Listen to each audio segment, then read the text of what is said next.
Hello. So we are here with Susan from Welcoming Well, Vacation Rental Business Coach. And nice. Thank you for joining us today. Thank you. Perhaps we can start with you giving us an introduction. Okay, so I am Suzanne Hacker, and I'm a vacation rental business coach, and that is with Welcoming Wow. And I have several clients around the country, and I also do training and also have free workshops for people that we do online as well. So I had my first vacation rental several years ago and got hooked in the business. So that was after having a wonderful career in banking for 25 years Okay. and loved it, but that career ended, and I had always wanted to invest in real estate for a long time. So it was time to do it, and I realized that short-term rental could make me more money, and the property was not in a location that I wouldn't really want to, rent long term. So that's where I felt it would be better as a short-term rental, and I got hooked. Yeah. Okay. So then that kind of led you onto helping others, business coaching. It did, yes. Partly because, I was after the banking career ended and I started the vacation rentals, I was still looking really for my niche. And I started to take classes in interior design just because I Okay. love that part of the business when I start, a vacation rental. It's just so fun, to kind of see that vision of what you want that house or property to look like, and then bring that to fruition. So I started taking classes in interior design because everyone would come and they would be like, oh, this is gorgeous. Yeah. And I started to go on that end, but then I realized really with the banking background, the lending, the financial, I have this very analytical numbers detail brain that ends up translating to helping people in their business Yeah. more than interior design. Yeah, sure. I can see that from those skill sets you've just spoken about. They're kind of like two sides of a coin of hosting, right? Because Yeah, you need to be able to make a place look lovely, but then you can't neglect the numbers side of things. You need to make sure that they're both working. correct. Yeah, yeah. So so what separates you in terms of how do you feel that what you offer is unique for your clients? Well, what separates me, it's funny, I asked somebody this in preparation. I'm like, what do you think separates me, from everyone else? And they were like, well, I'm extremely driven. I'm one of these that I get up at 5 o'clock in the morning. As a self-employed person, sometimes people may, just want, oh, well, that's my excuse to get up late now. That's my, reason instead to get up early and to really start, getting after it right away. I not only do I want to meet my own goals that I've set, but I love like helping other people. Okay, what are your goals? What goals do you want to reach, whether it's in the next week, month, 3 months, 6 months? So that's really what drives me, is a lot about reaching those goals. Okay, so you spoke a bit there in the process about the process when you're with your clients. Can you talk to us a bit more about how that goes, how that works? If somebody wants to some coaching with you, how does that work? Yeah. So typically when someone starts working with me is we would have a 60 to 90-minute strategy session that we record, and we really figure out where they're at in their vacation rental journey, more because everyone is a little bit different. Every person is different. Every property is different. They're also at very different places, typically in that ownership and hosting journey. They may be brand new and really know nothing, or they could have had their property for a year or two and they might be struggling with, say, the numbers or figuring out those key performance indicators, or they don't really know social media. They need to figure out what to do with the social media and the marketing. So I first do that strategy session where we figure that out, and then we kind of plan out the next 3, 4, or 6 months. Okay, awesome. That's really interesting because no matter where you are on this journey, there are always things that there's always room for improvement. There's always That's true. things that you don't know. Of course there is. So there's space for everybody in this. It So is. Yeah. And I don't know everything either, which is why I have a coach and I keep going to conferences and things like that. So I'll never know it all. It's fun, I love the learning part. yeah, yeah, yeah, I can agree with you on that. I love learning too.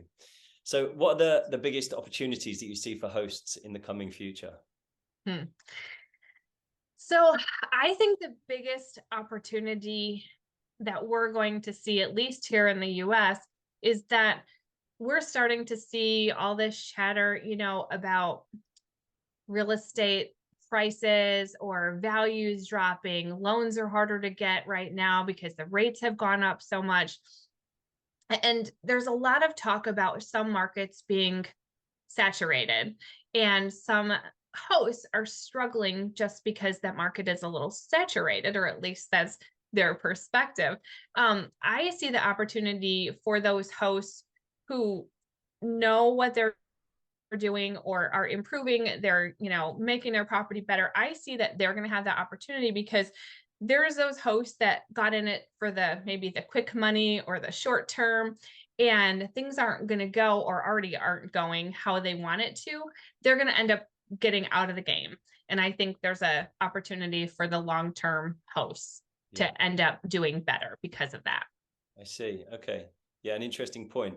I guess there are some things as well that if like it brought back to the point we were discussing earlier about if somebody's got in it for the wrong reasons and they're not focusing on guest first, that will kind of put them at the bottom of that pile. I agree. So what are the biggest mistakes that you see hosts making? Ooh. So what I see is they're brand new. This is what I see most common, is maybe because I deal with them more, but you have brand new hosts and there's so many products and services that they can get to help them, whether it's price labs or, the direct booking website and the turnover B&B to help with the cleaning. So there's all these different pieces, and they don't necessarily all talk well. And then the host ends up getting so overwhelmed with all the information, all the things that they're supposed to be trying to do, that they just end up getting really frustrated. So I really try to be like, okay, at first, when you're brand new, let's keep this simple and let's slowly add in those other features or services that are going to help you. So you're not overwhelmed and you're not going that you don't know what to do. I agree with you in terms of starting out. I mean, when I very first started, I was I was a property developer, a marketeer, a cleaner, a linen company. I mean, I did the whole thing. I was the and I think that building that solid foundation of doing the whole thing gives you a great perspective. So I agree with you at that point. Yeah. So what motivates you, Suzanne? What motivates me? Well, part of it is helping other people, definitely, because, I was in banking for 25 years. Part of what I did was I oversaw regional managers and branch managers for a couple of states here in the US.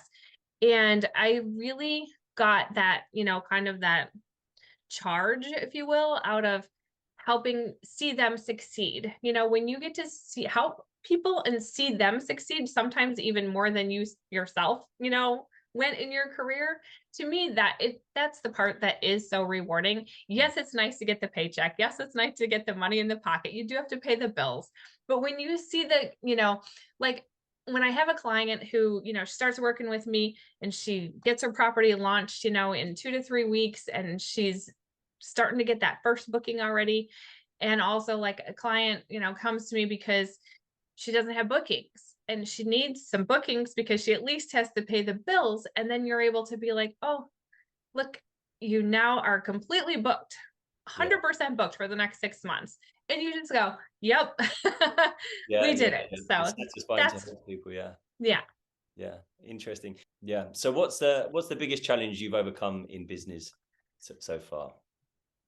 So I thought about this a little bit, and unfortunately, it goes back to my banking days. Not necessarily this business, but it gives me that perspective and almost that feeling like I can get through anything. So I worked in banking, as I mentioned, and our bank unfortunately was struggling, and we ended up failing. And what happens when a bank fails in the US is the government comes in. They all swoop in, so you've got all this happening.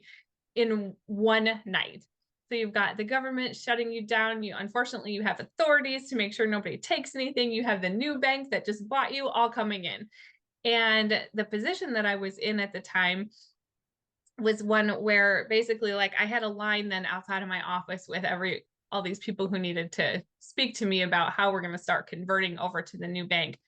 So then to get bought and then go through a huge conversion, with 17 locations and 200 employees, that was extremely stressful. But like I said, it gives me that perspective that, all right, you did that, Yeah. you got this. So Yeah. that's really, all these things in our, past always end up teaching us lessons for the future. Yeah, absolutely. I can agree with you on that point. Yeah. So looking back, what advice would you give to your former self starting out? I would tell myself to start investing in real estate a lot sooner than I did. I think a lot of us I, would do that. Yeah. if I would have been in charge of the finances back then, I would have bought a house, started buying rental property 30 years ago Yeah. Yeah. instead of 5 years ago. That's really what I would advice I would give. Well, don't get married to that one, and buy and buy income property. Yeah, So yeah, yeah. You can only choose it one goes thing. You hand can in only hand. choose one thing. Well, all right, buy rental property, I guess. I don't know. Yeah, superb advice. Well, Susan, that leads us to a conclusion. Thank you for a lovely conversation. And Thank you. so, I appreciate how it. can people reach you if they want to connect with you and take up some coaching? They can go online at www.welcomingwow.com and they will be able to connect with me there. There's training that they'll see, or they can just submit a request or send me an email at Suzanne@welcomingwow. Excellent. Thank you so much, Suzanne. Thank you. Thank you, Clive. It was a pleasure. Cheers. All right. Bye-bye.